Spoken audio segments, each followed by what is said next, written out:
Shalom, salam sejahtera untuk kita semua. Perkenalkan, nama saya Dian Julio Kabalu, mahasiswa Fakultas Keperawatan kelas A2.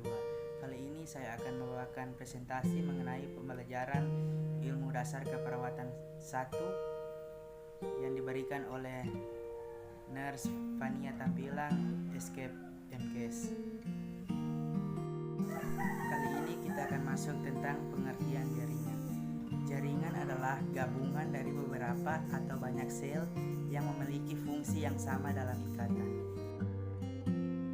Kemudian ada struktur jaringan. Yang pertama, jaringan epitelium merupakan jaringan penutup permukaan tubuh, baik permukaan tubuh sebelah luar maupun sebelah dalam. Jaringan epitelium dikelompokkan menjadi dua, yaitu epitelium berdasarkan jumlah lapisan sel dan epitelium berdasarkan struktur. Jaringan epitelium penutup berperan melapisi permukaan tubuh dan jaringan lainnya terdapat di permukaan tubuh, permukaan organ, melapisi rongga atau merupakan lapisan di sebelah dalam dari saluran yang ada pada tubuh. Kemudian berikut B, jaringan epitelium kelenjar tersusun oleh sel-sel khusus yang mampu menghasilkan sekret atau getah cair. Kita masuk tentang jaringan ikat. Ciri khusus jaringan ikat adalah memiliki komponen intraseluler yang disebut matrix. Matrix disekresikan oleh sel-sel jaringan ikat. Dengan demikian, secara garis besar, jaringan ikat terdiri atas sel-sel jaringan ikat dan matriks. Berdasarkan bentuk dan reaksi kimianya, serat pada matriks dapat dibedakan menjadi 3 jenis, yaitu serat kolagen, elastin, dan retikuler. Jaringan ikat ini terbagi menjadi dua, yaitu jaringan ikat longgar susun serta longgar dan memiliki banyak substansi dasar. Kemudian yang kedua, jaringan ikat padat susunan, selnya padat dan memiliki sedikit dasar dan sedikit sel jaringan ikat. Tulang rawan terbagi menjadi 3 jenis, yaitu tulang rawan hialin dan tulang rawan elastin, kemudian ada tulang rawan fibrosa. Di sini ada A tentang tulang sejati atau oeston. Sel tulang disebut osteosit. Osteosit terletak di dalam lacuna. Osteosit dibentuk oleh osteoblas. Antara osteosit yang satu dengan yang lain dihubungkan oleh kanal kulit. Kemudian B, jaringan adipose. Jaringan adipose adalah jaringan ikat yang terdiri atas sel-sel berukuran besar yang terspesialisasi untuk menyimpan lemak, disebut juga jaringan lemak. Kita masuk pada jaringan otot. Jaringan otot ini terbagi menjadi 3, yaitu otot polos, otot lurit, dan otot jantung. Yang pertama ada otot polos. Sel berbentuk gelendong memiliki satu inti yang terletak di bagian tengah.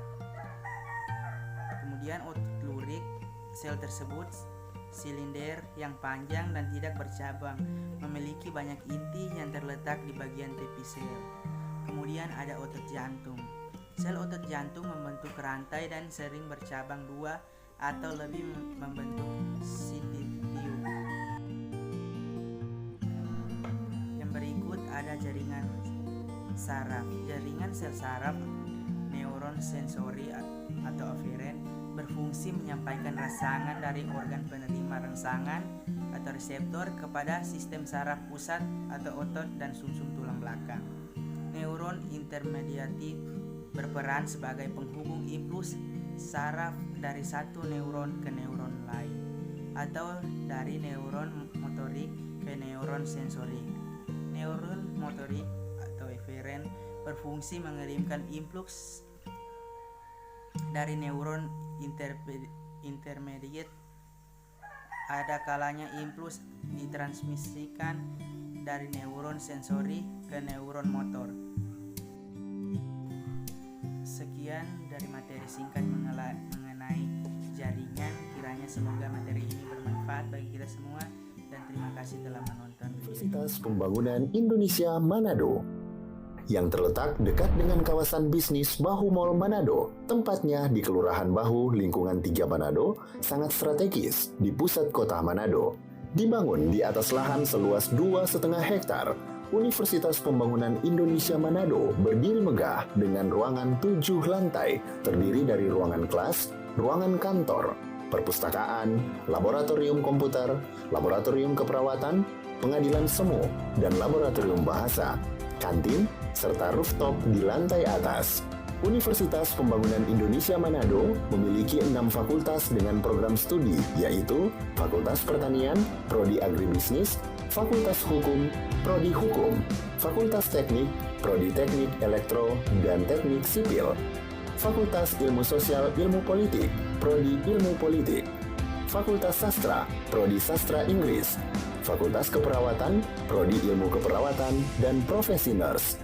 Didukung oleh sumber daya manusia yang berkompeten dan tersertifikasi, Universitas Pembangunan Indonesia Manado memiliki dosen dan tenaga kependidikan dengan latar belakang S2 dan S3 lulusan dalam dan luar negeri.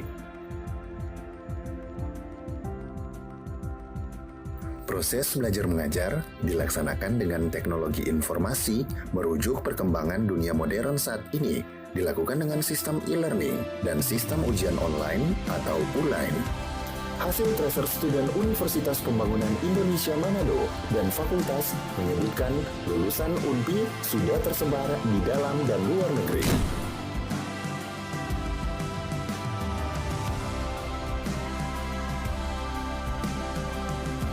Selamat bergabung putra-putri terbaik bangsa. Kembangkan dirimu, raih cita-citamu setinggi bintang di langit. Kami siap menghasilkan generasi terbaik dan pemimpin di masa depan.